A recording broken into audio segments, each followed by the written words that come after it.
தேசிய அளவிலான குவான்கிட்டோ போட்டியில் 3 தங்கம் உள்பட 8 பதக்கங்கள் வென்று தி கோல்டன் ஸ்டார்ஸ் அகாடமி மாணவர்கள் அசத்தல். ருமேனியா நாட்டில் நடைபெறவுள்ள சர்வதேச போட்டிக்கு கோவை மாணவி தேர்வு. ஜம்மு காஷ்மீர் மாநிலம் பத்வாதி நகரில் 7வது தேசிய அளவிலான குவான்கிட்டோ போட்டி கடந்த 16 மற்றும் 17ஆம் தேதி நடைபெற்றது.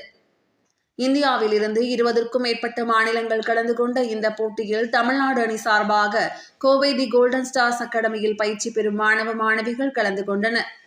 இதில் ஃபைட்டிங், குவாங், வெப்பன்ஸ் ஆகிய 3 பிரிவுகளில் கோவையைச் சேர்ந்த ஒரு மாணவி உள்பட 3 பேர் 3 தங்கம், 2 வெள்ளி, 3 வெண்கலம் என 8 பதக்கங்களை வென்று அசத்தினர்.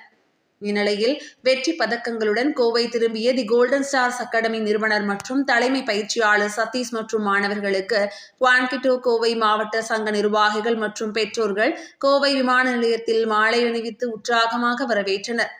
தேசிய அளவில் நடைபெற்ற போட்டியில் முதலிடம் பிடித்த மாணவி ஐரோப்பா ருமேனியா நாட்டில் நடைபெறவுள்ள சர்வதேச போட்டிக்கு தேர்வாகியுள்ளது குறிப்பிடத்தக்கது.